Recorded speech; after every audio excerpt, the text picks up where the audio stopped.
안녕하세요. 아주 오래간만입니다. 제가 어제는 제가 주지로 있는 신대방동 장안사 불자님들에게 소식 전하는 소식지에 주지 스님 글을 쓰면서 이제 12월 달에 나가는 거라서 이제 12월 병신년 한 해가 어떻게 지나갔나 이렇게 한번 쭉 훑어봤더니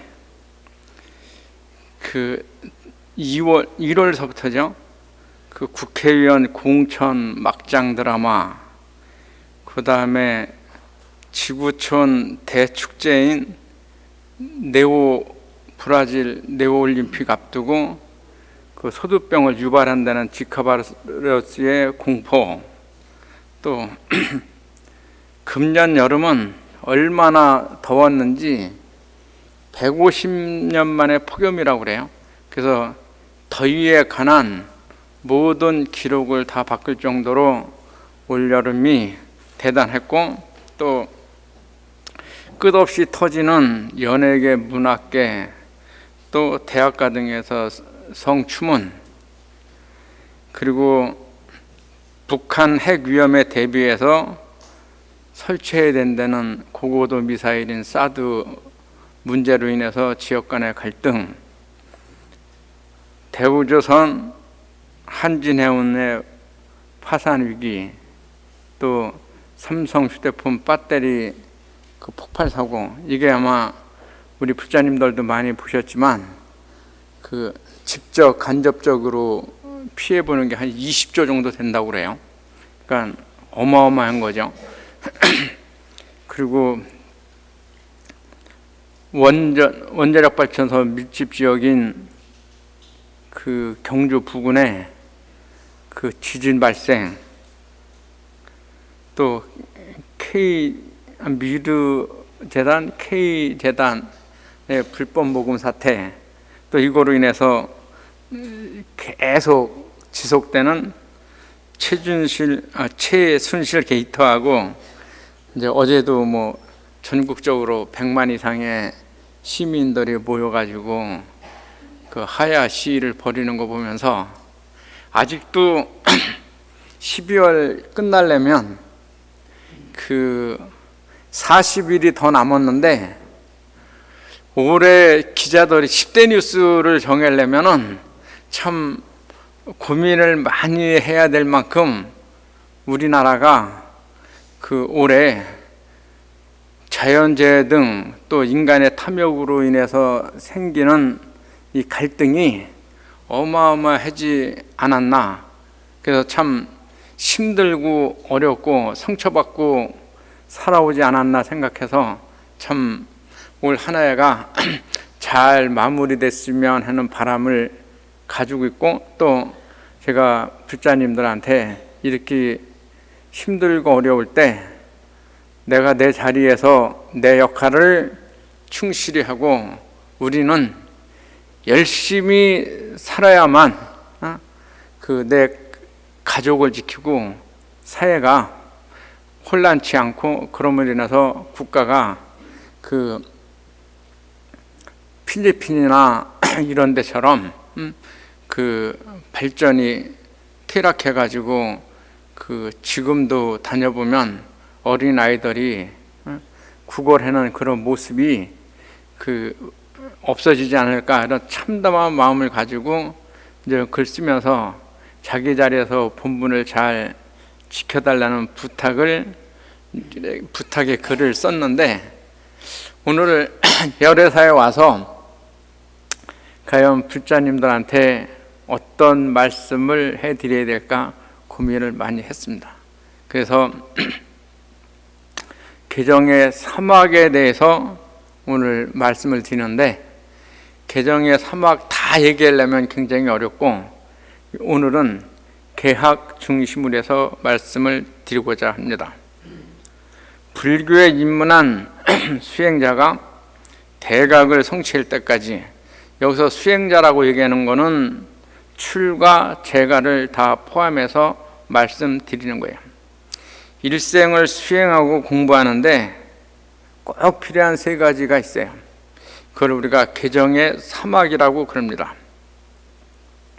이 개정의 사막은 불자들이 지향하는 최고의 선이고 또 완성이며 불자의 최후의 목표예요. 그래서 이 개정, 개학, 정학, 해학 이 중에서 오늘은 그 개학에 대해서 말씀드리겠습니다. 개학은 쉽게 얘기해서 계율을 잘 지키는 공부를 해야 된다는 거예요. 계율은 질서입니다. 부처님 말씀에 의하면 계율은 마음속에 도적을 잡는 포승줄이며 지키는 것 자체가 착한 업을 짓는 행위라고 말씀하셨어요.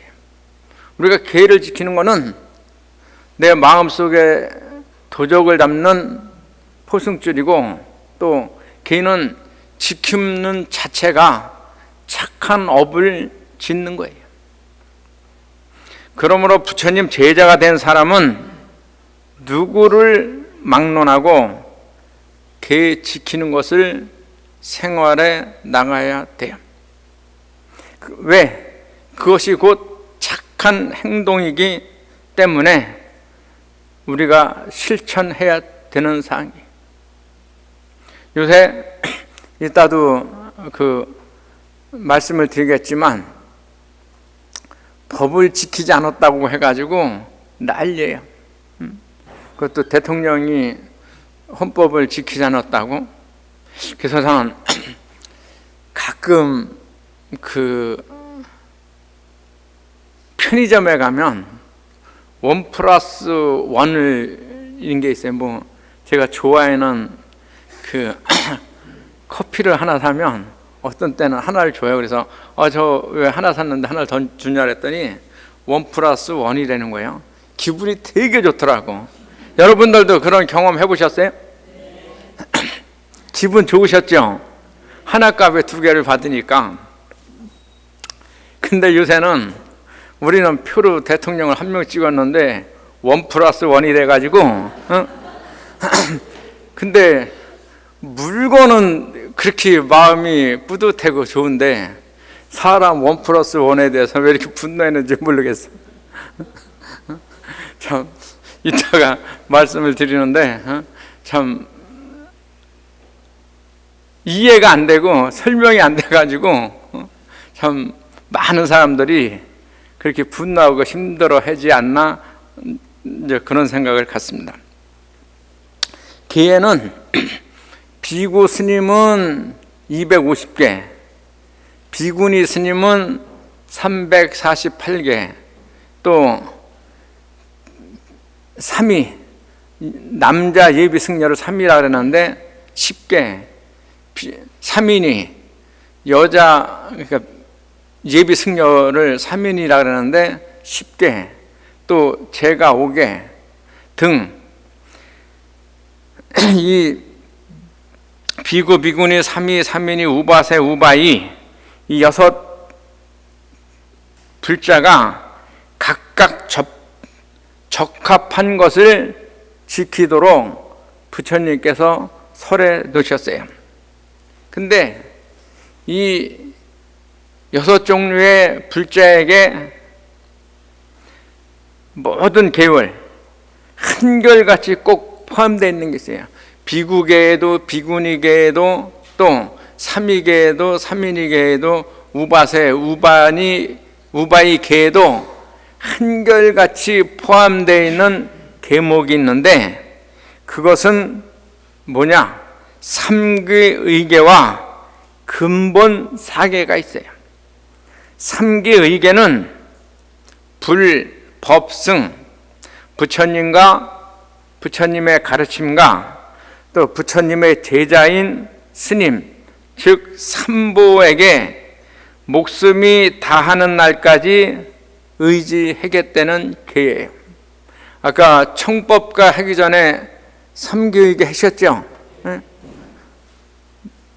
그래서 요거는 이 삼교육에는 부처님께서 정각을 이루시고 교화를 펴기 시작한 초기에 아직 이렇다 할 계율이 정해지지 않았을 때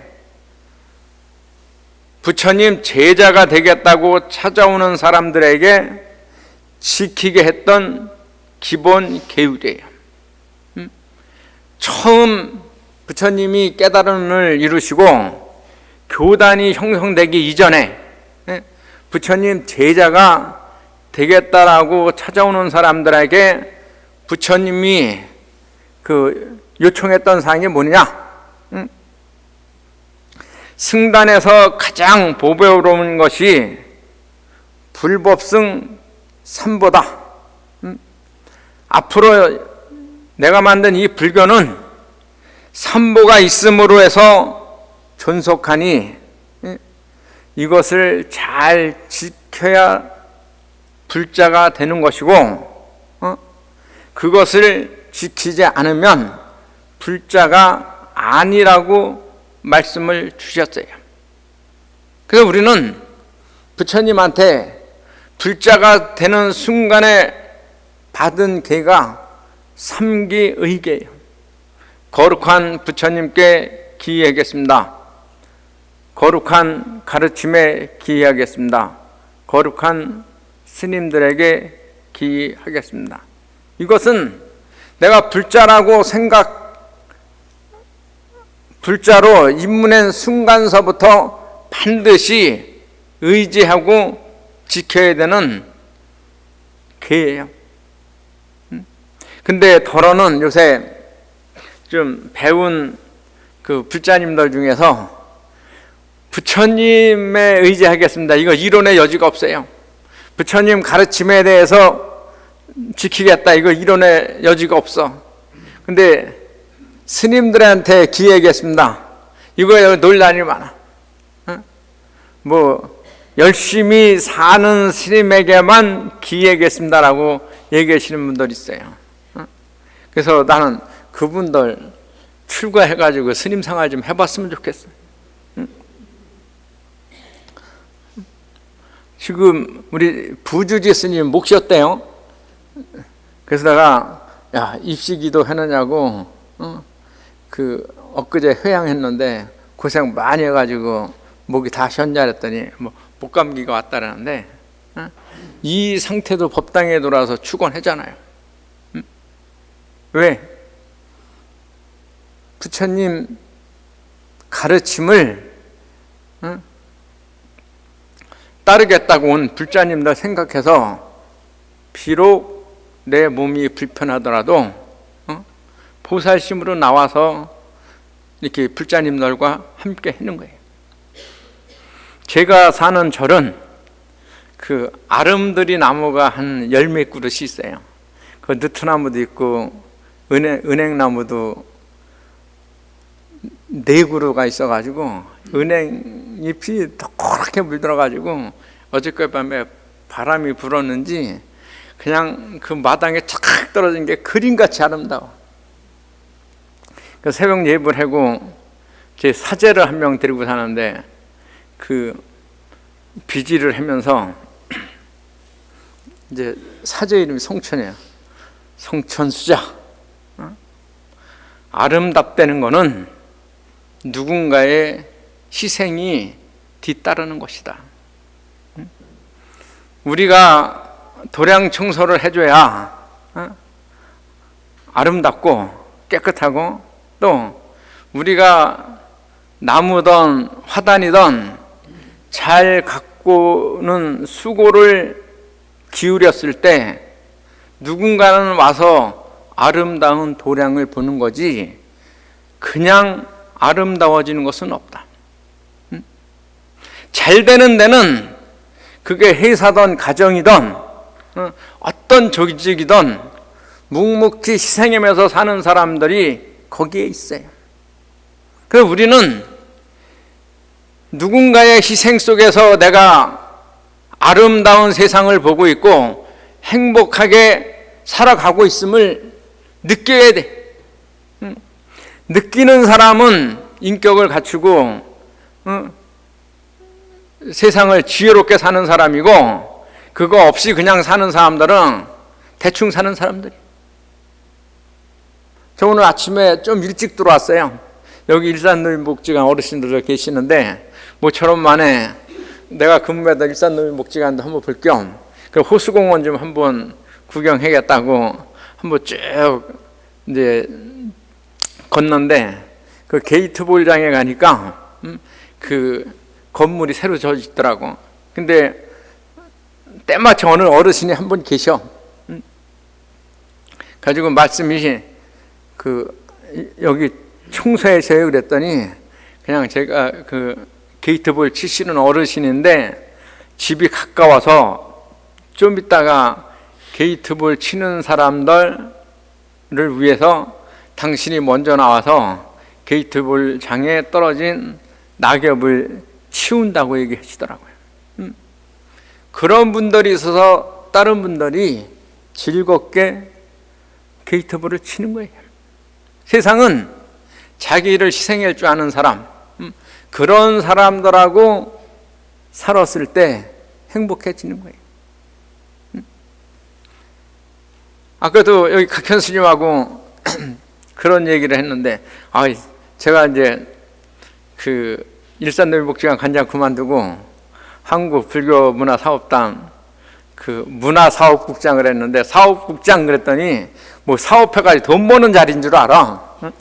그래가지고 제가 딱 6개월 하고 이제 내년서부터 다시 복지계로 들어와가지고 해야 될 일이 많아서 이달 말일날 회양했는데, 스님들은 사업하면 그거 안 되는데, 스님들 업이 그냥 남한테 보시하고 베푸는 삶인데, 사업을 통해서 무슨 부가가치를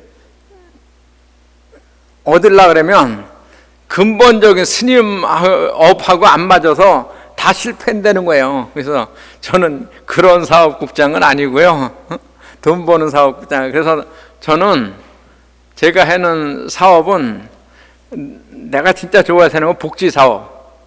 그냥 돈 가지고 어려운 사람들한테 살펴주는 거는, 제가 그 복지사업은 해도 그냥 일본 영리사업은 안 한다고 그런 말씀을 드렸는데,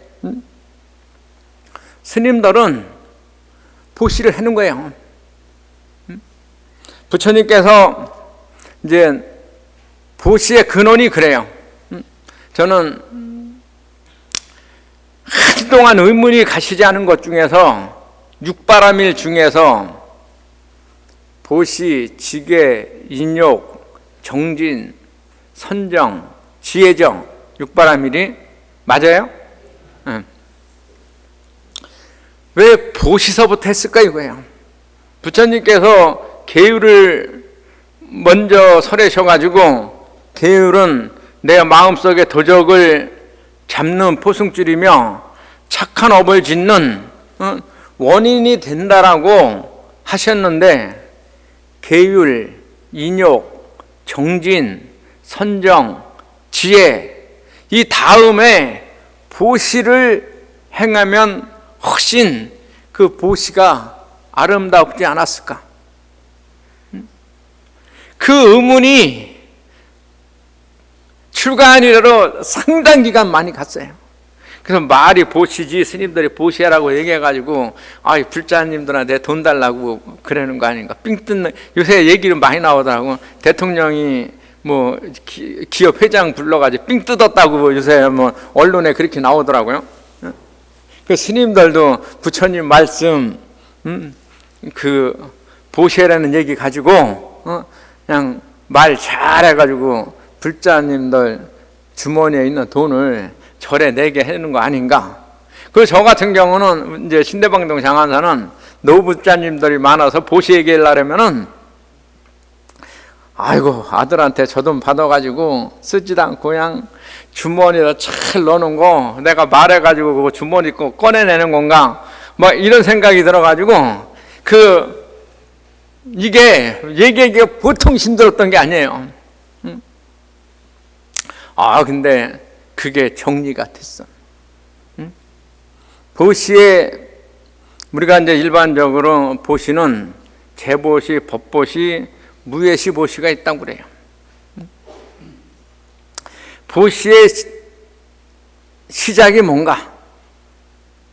부처님께서 깨달음을 얻으시고 그 깨달은 내용을 이제 부처님께서 출가하신 이유가 일체 중생 이고등락이에요. 중생의 모든 괴로움으로부터 벗어나게 해서 등락, 즐거움을 얻게 해주겠다. 가지고 대각을 성취해가지고 중생들이 행복하게 살 수 있는 것을 깨달으셨어. 그래가지고 그 내용을 알려주려고 보니까 너무 심오해가지고 이거를 내가 얘기하면은 알아들을 만한 중생이 없을 것 같다는 생각이 들어서 내가 바로 열반에 들을까, 그런 고민을 많이 하셨을 때 범천왕이 와서 권청을 해요. 부처님한테 법을 청해. 그래가지고 천상에 가가지고 그 화엄경을 설하기 시작해요. 권청, 이게 보시의 시초예요. 법보시, 부처님께서 깨달은 내용을 중생들에게, 천상의 중생들, 또 거기 화엄경 설하시고 내려와서 노계원에 가서 같이 수행한 오비구한테 부처님 법을 설하기 시작해가지고 그게 우리가 그냥 일반적으로 8만 대장경이라고 해가지고 부처님 말씀이 이제 그 가르침으로 경전으로 우리에게 지금까지 그 내려오는데, 그 법을 설하기 시작한 것이 보시의 시작이에요. 그러니까 그 법을 들음으로 해서 이제 교단이 형성돼서 제자가 생기고 그 제자들이 많이 있으니까 서로 지켜야 될 계율이 만들어지기 시작한 거예요. 그래서 보시가 먼저 되고 그 다음에 계율이 제정돼서 순서가 그렇게 정리가 됐구나. 그리고 보시는 우리가 돈 만나는 게 보시 아니에요. 내가 밝게 살아주는 것도 남한테 엄청난 보시야. 같이 있으면서 진짜 화사하게 웃는 얼굴 보면 내가 행복해.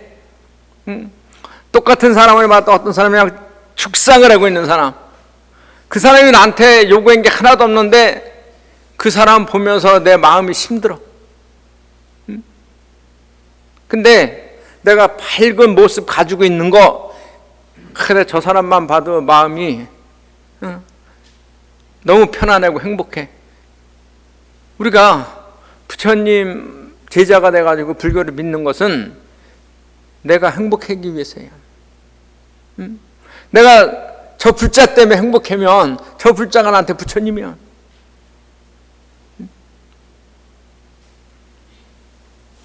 또 내가 계율을 얘기해야 되는데 이거 보시를 많이 얘기하게 됐네. 보시의 종류가 뭐가 있을까? 또 그 생각을 해봤어요. 최초의 보시가 부처님께서 번청을 받아들여 가지고 설법을 시작한 것이 제가 이제 보시의 기원이라고 했는데, 우리 엊그제 17일 날 백일기도 회향했잖아요. 전 매일 우리 불자님들한테 그래. 회향 전날, 회향을 맞이하기 전에 아주 작은 거라도 누군가에게 선물을 주라 이거예요. 누군가에게.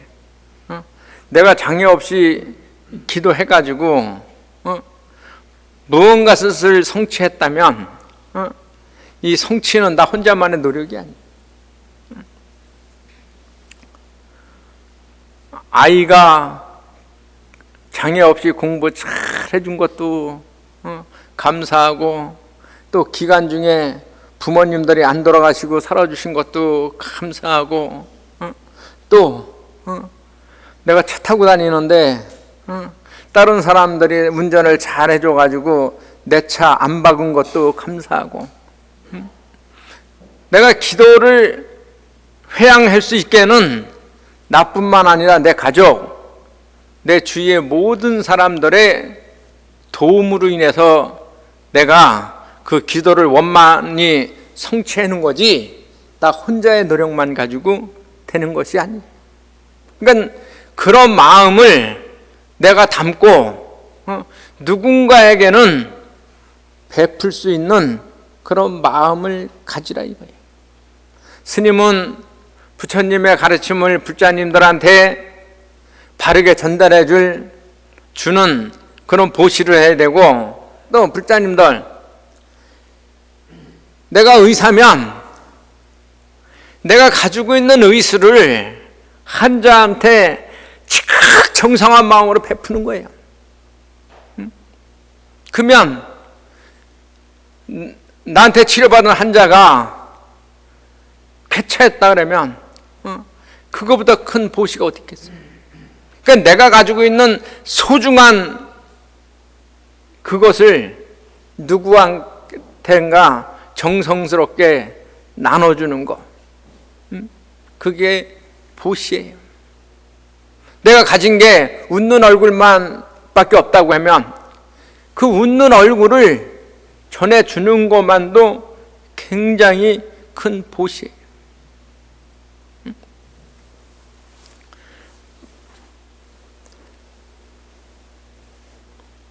제가 오늘 개학에 대해서 우리 불자님들한테 말씀을 드렸어요. 그래서 이 세 가지, 아까 이제 삼보 중에서 거룩한 스님들에게 이제 기회하겠습니다라는 얘기를 하다가 보니까 그것이 이제 보시까지 갔는데, 우리는 삼교일을 잘 지켜야 되고, 또 더불어서 모든 계율의 맨 앞에 있는 것으로 그 근본 사계, 이 중에서 첫 번째가 뭐냐면 불살생의 계예요. 불살생의 계. 그거는 어느 계, 비국이든 비군이든 삼위삼민이든 우바세 우바이게든 제일 첫 번째 나오는 게 살상하지 말라는 계율이에요.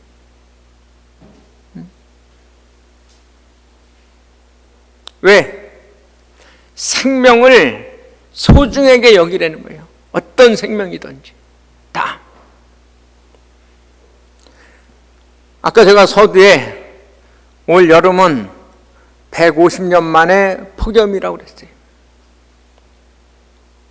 그리고 우리가 경주 지진으로 인해 가지고 그 원자력이 문제가 될까 봐 후쿠시마인가? 일본 그 지진 체르노빌 그 후유증이 얼마나 무섭다는 것을 우리 불자님들이 언론을 통해서 많이 보셨을 거예요. 그래서 그 경주 쪽에 지진이 일어나면 원전에 문제가 발생하는가 아닌가, 그거에 대한 공포가 우리가 굉장히 많아요. 우리는 알지 못하지만 우리가 막 써대는 그 열, 그리고 우리가 막 먹어대는 음식에서 지구의, 우주의 질서가 파괴되다 보니까 그 온난화 현상, 그리고 그런 거로 인해서 지각변동, 이런 거로 인해서 자연재해가 발생하는 거예요. 가장 온난화에 영향을 많이 주는 것이 그 가축의 배설물이라는 거예요. 가축을 많이 기른다는 것은 소비가 있다는 거예요. 누군가는 뭐가 없애니까 자꾸 가축을 기르는 거예요. 그러니까 우리가 고기를 먹는 것은 지구를 덥게 만드는 거예요. 또 우리가 고기를 먹는 것은 누군가는 살생을 하게 만드는 거예요. 내가 이 얘기를 하다가 다음 얘기를 안 해가지고 우리 절에서 난리가 한번 났어. 그날 김치찌개를 끓였는데 고기가 하나도 안 들어갔는데 그 노보살님이 왜 주지 스님이 고기 먹지 말라고 법문했는데 공양간에서는 고기 넣고 찌개를 끓였느냐고 난리가 났어요. 멸치도 하나 안 들어갔는데 그 노보살님 그 입맛에는 돼지고기 냄새가 났나 봐. 그래가지고 공양주 보살님이 한참 혼났어요. 걱정되더라고. 공양주 또 갈까봐. 응? 열애사도 공양주 때문에 꽤 고생했다면서요? 그러니까 고기 하나도 안 들어갔는데 노보살님이 고기 냄새 난다고 우겨가지고 뭐라 그러시는데 대책이 없더라고. 응? 참 어떤 때는 내가 우스갯소리를 하나 하면은 이제 우리 절에 한 96세 먹은 어르신이에요. 걸어서 우리 절까지 기도하러 오시는 거 보면 진짜 대단하셔. 근데 세월이 가면 그 입맛도 잘 모르시고 귀도 잘 안 들리시나 봐. 그냥 주지스님이 무슨 얘기를 하니까 절에 와서 듣고 부처님 보고 가시는데 그것도 너무 감사하는 거예요. 근데 하루는 막 무슨 얘기하다가 박수를 막 쳤어. 그 법문을 했는데 그러니까 조금 있으니까 법문 끝났다고 박수 쳤으면은 다 일어나서 나가야지 왜 안 가고 있느냐고 그러는 거예요. 그래가지고 한참 웃었다니까. 그러니까 제가 이렇게 얘기하는 거는 다 못 알아듣시고 박수를 막 치니까 법문 끝났다고 생각을 하셔가지고 왜 법문 끝났는데 안 일어나느냐고 빨리 내가 밥 먹으라고 얘기하셔가지고 한참 웃었는데 참 96세까지 그렇게 건강하게 사시면서 부처님을 이제 보러 오시는 게 참 축복이다 이런 생각을 하면서 아무리 건강해도 지나가는 세월에는 어쩔 수가 없구나 이런 생각을 같이 해보게 됐습니다. 그래서 부처님께서는 이 불살생계를 첫 번째 둔 것은 아무리 작은 생명이라도 그 생명 자체는 소중하다. 그래서 남의 생명을 가볍게 여기지 말라는 가르침이에요. 그래서 우리가 고기를 덜 먹는 것 아무것도 아닌 것 같은데 그게 남의 생명을 살려주는 거예요. 또 살생을 자주 하게 되면은 자비의 종자가 끊긴다고 그래요. 자비심이 없어져. 그냥 처음에는 생선 그 살아있는 거 잡을 때 막 이걸 어떻게 잡아야 될지 쩔쩔매더라도 그 계속 생선 손대기 시작하다 보면 그냥 살아있는 거가 그 맛이 있다고 싱싱하다고 살은 거 갖다가 그냥 모가지 탁 자르는 거. 시간이 지나가면 삶 속에서 우리가 살생을 하다 보면 그런 자비심이 없어져요. 문제는 그런 것만 하면 괜찮은데 더러는 사람한테도 자비심이 없어져가지고 함부로 막 해. 그러면 스님이 그렇게 말씀하시면 그러면 축산업에 종사하시는 분들, 어업에 종사하는 사람들, 그런 사람들 불자도 하나도 없고 그 사람들 다 잘못 삽니까 이거예요. 그분들도 반드시 있어야 돼요. 근데 그러면은 어떤 마음을 가지고 살아야 되느냐 이거예요. 내가 비록 어업을 통해서 그것도 누군가는 고기가 먹어야 건강을 유지하는 사람도 있어요. 또 누군가는 생선을 먹어야 건강한 사람들이 있어요. 누군가는 해야 되는데 그게 하필은 왜 나냐? 그래서 이게 살생의 업을 짓는데, 그러면 우리가 방생을 하는 거예요. 내가 지은 것만큼 방생, 내가 거기서 생긴 수익금을 어려운 사람들, 힘든 곳, 꼭 필요한 곳에 방생에는, 그래서 살생의 업을 갚고도 남을 만큼의 좋은 일을 하면서 살아야 내가 그 살생의 업으로 인해서 올 수 있는 장애를 극복할 수 있는 거예요. 그래서 우리는 늘 방생하고 생명을 소중하게 여기고 이런 마음을 잊지 않고 살아가는 마음, 이게 불살생계예요. 두 번째는 남의 거 훔치지 마라. 이게 이제 오늘 그 말씀드려야 되는 내용 중에서 주된 내용이에요. 최진실인지 최순실인지, 자, 이거 발음하기도 어려워가지고 가끔 그 납골당에 모셔져 있는 최진실이가 저 눈물 흘릴 것 같아. 이름이 비슷해가지고 그 좀 잘못 발음을 하면은 진실인지 순실인지 몰라가지고 괜히 내가 욕먹는다고.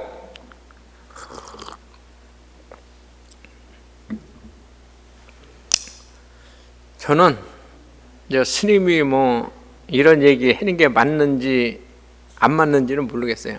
근데 뭐 하는 거지 뭐. 2월에 국회의원 공천할 때 너무 이해가 안 됐어요. 어쩌면 진짜 구멍가게도 운영에도 질서가 있고 룰이 있는데 어떻게 저렇게 할 수 있을까? 뭐 당대표가 직인을 가지고 도망가고 뭐 이런 생쇼를 했는데 이해가 안 돼. 근데 요새 보니까 이해가 되겠더라고. 저는 정무수석은 대통령하고 같이 밥 먹으면서 이런 얘기 저런 얘기, 그 세상에 정보 다 갖다가 그 대통령이 청와대에 있어서 민심을 다 모르니까 필요한 얘기들, 당의 얘기도 듣고 정부의 얘기도 듣고 이런저런 얘기 들으면서 다 그런 말씀을 해주는 사람인 줄 알았어요. 그리고 역대로 그렇게 해왔고, 근데 그 조윤선 문화체육부 장관이 자기 정무수석 할 때 그 독대를 한번 못했다는 얘기를 듣고 깜짝 놀랐어요. 어떻게 저런 걸 했는데 요새 이제 최순실 게이트라고 하는 게 나오기 시작하니까, 야, 이래서 국가가 잘못해 가는구나. 응?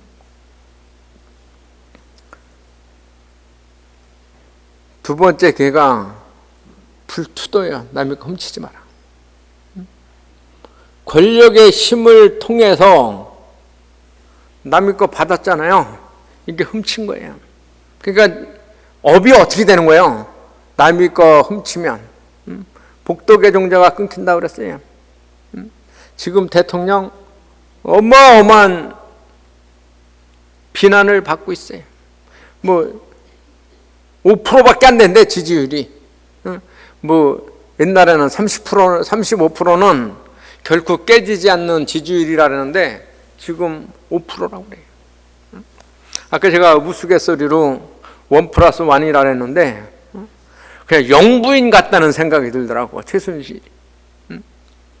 대통령이 여성분이라서 부인이 없어서 그런데 그냥 느낌은 그 비서들이 행한 행동을 보면 그 정도 급의 대우를 하지 않았나. 지금 국민들이 분노하는 게 이게 나라냐 이거예요. 이게 나라냐. 참 가슴 아파. 지금 세계 이 첨예한 그 남북 관계 속에서 그냥 대통령이 얘기하실 때 금방 북한이 망할 것 같다고 막 그렇게 우리가 한테 얘기를 주셨는데, 지금 김정은이가 그러겠어. 나보다 네가 먼저 망한다. 응? 왜? 법을 준수하지 않았고 부당한 방법으로 남의 걸 취했기 때문에 그래요. 불투도는 아주 대표적으로 지금 그냥 매일같이 생중계로 우리한테 보여주고 있어. 투도의 과보가 얼마나 무서운지에 대해서. 우리는 열심히 노력해가지고 부를 취해야 되는 거예요. 부처님께서 많은 사람들이 잘못 알아듣는 것 중에 하나는, 부처님은 무소유를 주장하셨다고 착각하는 분들이 많아요. 무소유는 내 개인 거를 만들지 말라는 거예요. 특히 수행자들한테.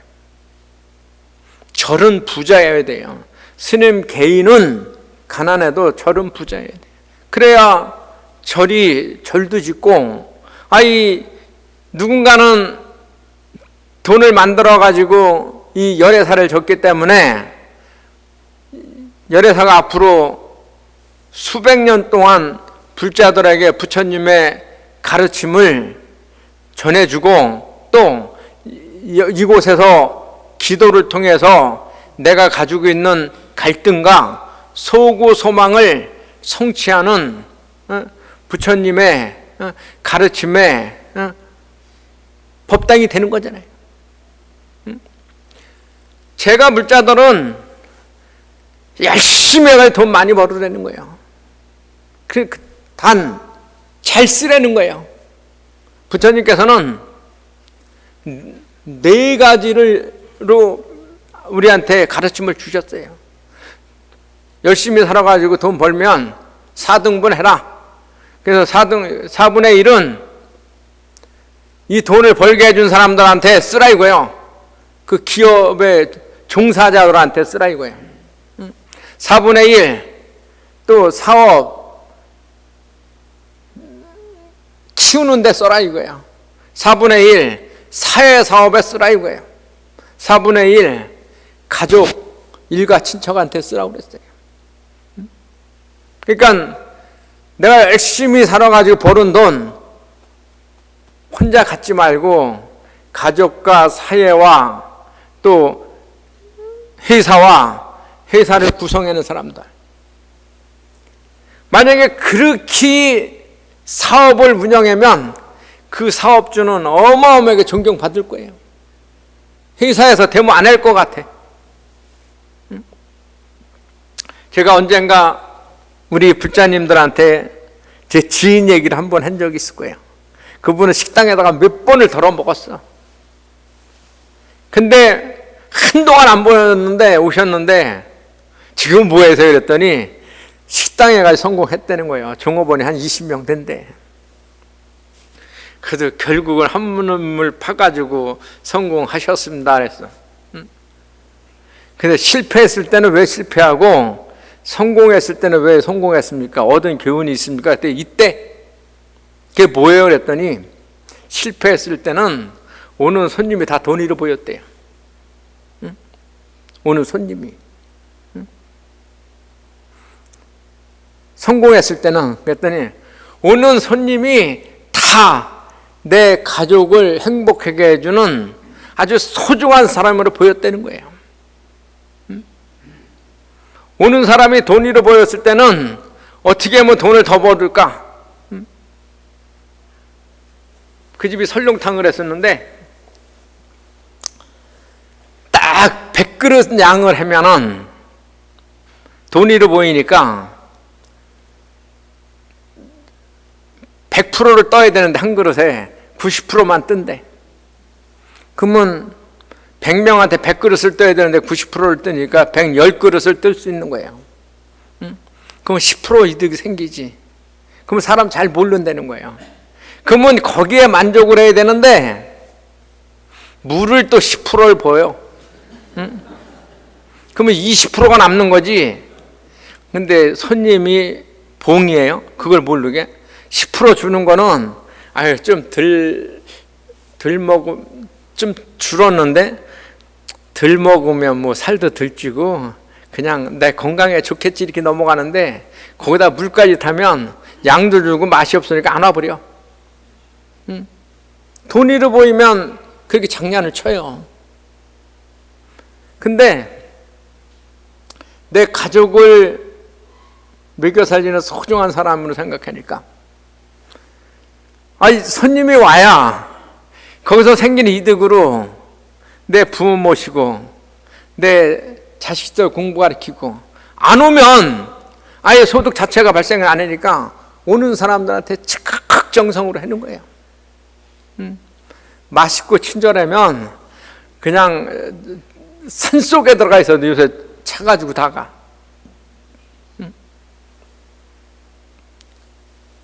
성공과 실패의 차이는 거기에 있어요. 결국 자기가 욕심 부리면 훔친 거예요. 정당하게 팔아야 될 거를 양을 줄이고 물을 타서 그게 바꿔서 얘기하면 그냥 남이 집에 있는 거를 몰래 가져온 것만 훔치는 게 아니에요. 정당하지 않게 판매하는 거 이런 것들이 다 훔치는 거예요. 훔치는 것은 복덕의 종자를 끊어버려요. 그래서 사람이 복이 없으면 돈이 안 오게 돼 있어요. 우리 부귀영화라는 얘기 많이 듣죠? 쓰죠? 왜 기부영화라고 안 그래요?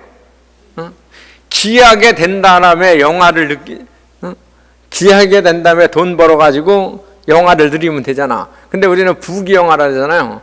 부를 축적한 다음에 기하게 돼서 영화를 누린다. 이게 단어 하나 바뀌는 게 하늘과 땅의 차이요. 기하게 된 다음에 돈이 오면은 이건 부정부패하고 관련돼 있어. 자기 명성을 통해서 돈을 많이 벌으면 그래서 뒤집어진다는 거예요. 기회게 되고 난 다음에 돈을 벌으면 그거 잘못 벌으면은 아예 집안이 뒤집어진대. 그래서 그냥 평범 그 안종범이 그냥 교수만 했으면은 존경받는 사람일 거야. 그분 되게 유능한 교수였어요. 근데 한 3년 했나 그래가지고 형무소 갔잖아. 그런 게 우리한테 주는 교훈 어마어마하게 많아요. 그래서 우리는 내 노력이 기울어지지 않는 그런 부분에 대해서 어떤 이득을 구해내는 마음 이거를 갖지 말아야 되고 혹여 내가 그냥 생각할 때 내 노력 이상의 생긴 돈이 있다 그러면 그 중에서 얼마가는 복 다시 쌓는 노력을 기울여야 돼요. 그래서 우리는 복을 짓지 않는 한 잘 살 수가 없어요. 우리 주위에 가끔 그런 분들 많아. 아유, 이 양반은 부처님 반토막 같은데 하는 일이 잘 안 된다고. 그럼 왜 안 돼? 나한테 물어봐. 그럼 내가 뭐라 그래? 나 몰라요. 그렇게 얘기하지. 아유, 복을 안 졌나 봐요. 그러면 듣기도 기분 나쁘잖아. 내가 복은 안 진 건 맞는데, 복 안 져서 그래요. 그러면은 구업 져가지고, 잘 몰라요. 아니면, 처사님이 천상의 세계에 계셨다가, 그냥 그동안 천상에 살 만큼의 업이 다 돼가지고, 그냥 인간 세계에 왔나 봐요. 천상의 세계에서 살다가 인간계에 오면은 복을 다 감해서 한 단계 내려온 거죠. 그럼 알아들어야 되는데 그것도 못 알아듣시는 분들 계셔. 잘 안 된다는 거는 복을 안 줬다는 거예요. 남에게 베풀지 않았다는 거예요. 많은 사람들이 그래요. 난 좋은 사람들하고 같이 살고 싶다는 소리를 많이 해요. 그리고 좋은 도반이 있기를 굉장히 바래. 근데 좋은 도반을 만나려면 어떻게 되는 거예요? 내가 좋은 도반이 돼야 돼. 근데 우리가 생각하는 좋은 사람이라는 게 어떤 사람이냐 이거예요. 나한테 잘해주는 사람들이야. 그게 마음이든 물질이든 그런 사람을 우리가 좋은 사람이라고 그래. 그럼 그 사람 입장에서 보면 내가 그 사람한테 좋은 사람이려면 내가 그 사람한테 마음도 잘 써주고 내가 가진 것도 잘 나눠줘야 되잖아요. 근데 나는 안 하고 상대방이 나한테 좋은 사람? 한 번은 잘해줄 수 있지만 지속적이지를 못해요. 내가 좋은 사람을 만난다는 거는 내가 좋은 사람이 돼야 된다는 전제가 깔려야지 되는 거예요. 그래야 내 주위에 있는 사람들이 다 상대방을 배려해주는 사람이면 그 속에 내가 일원이면 내가 얼마나 행복하겠어요. 근데 그냥 내 주위에 있는 사람들은 한결같이 사기꾼만 드글드글 해달아봐. 그래서 우리는 부당한 이득보다는 혹여 내가 가진 그 무엇인가를 남한테 나눌 수 있는 마음, 이것이 불투독이에요. 이게 보시하고 일맥상통한다고 보시면 틀림이 없어요. 세 번째는 불사음. 사음을 하면 청정의 종자가 끊겨진다. 그래서 부부 관계를 아름답게 가지려면, 신뢰를 가지려면 서로 배우자에게 아주 지극정성한 마음을 내셔야 되고, 또 의심을 살 만한 일을 하면 안 돼요. 네 번째는 불망어인데, 망어에도 거짓말이 있고 이간질하는 말이 있고 꾸민 말이 있고 또 험한 말이 있어요. 국민들이 분노하는 거 대통령이 2번이나 담화해가지고 사과했잖아요. 진실성이 결여됐다는 거예요. 우리가 망어, 거짓말을 하면 진실의 종자가 끊긴다고 그래요. 내가 말을 해도 거기에 거짓이 들어가 있으면 남에게 진심으로 다가가질 않아요. 왜 내 말을 못 믿느냐고 그러는데 그 말 속에는 진실이 안 담겨 있으면 못 믿는 거예요. 그러니까 못 믿는 거는 안 믿는 사람이 잘못이 아니고 말하는 사람 잘못이야.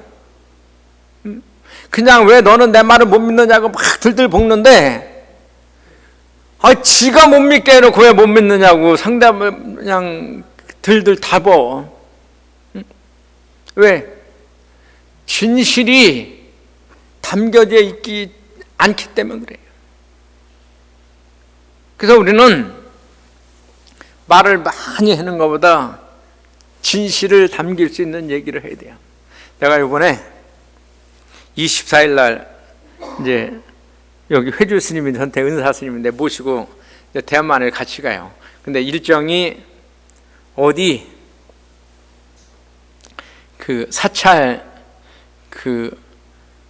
20년 불사해가지고 가로 세로가 한 130m씩 되나 봐. 어느 비구니 스님이 원력을 세워가지고 절을 그렇게 창건을 했어요.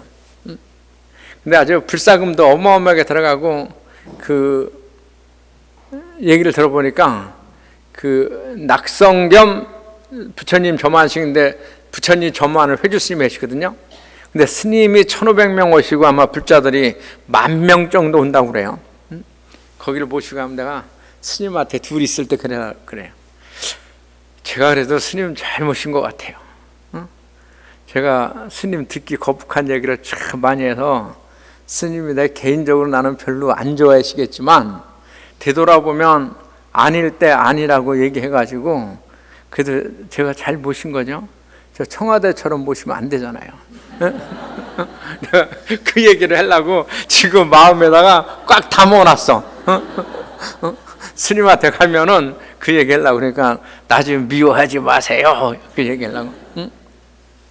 설령 듣는 게 거북하더라도 나한테 아픈 얘기라도 진심이 담아져 있고 진실되면 그게 가슴에 안 남아요. 응? 그래서 우리는 거짓말을 하면 안 돼요. 응? 그래서 거짓말이 순간은 벗어날 수 있지만 그게 오래가지 못해요. 그래서 설령 거짓말을 해야 할 때가 있어요. 거짓말하고 시간이 흐르면 다시 가서 얘기해야 돼. 그때는 상황이 이래서 내가 이렇게 얘기했다. 응? 그리고 거짓말은 언젠가는 다 들통나게 돼 있어. 그러니까 내가 적당한 시점에 가서 그때 상황이 그렇게밖에 얘기할 수 없는 때 상황이었기 때문에 그렇게 말했으니까 혹여 오해가 있으면 풀으라. 그러니까 그 사람이 어떤 얘기를 하던 그런 신뢰관계가 형성되면 그 인간관계는 무너지지가 않아요. 그래서 불살생, 불투도, 불싸움, 불망어 이게 근본 사계예요. 그래서 부처님께서는 삼계 의계와 이 근본 사계를 반드시 지켜야 되고 이것을 지켰을 때 바로 우리가 행복한 삶을 살 수 있다라고 그런 가르침을 우리한테 주셨으니까 우리 불자님들 열심히 삼계의계와 근본 사계를 잘 지키시기 바랍니다. 아셨죠? 예, 송불하세요.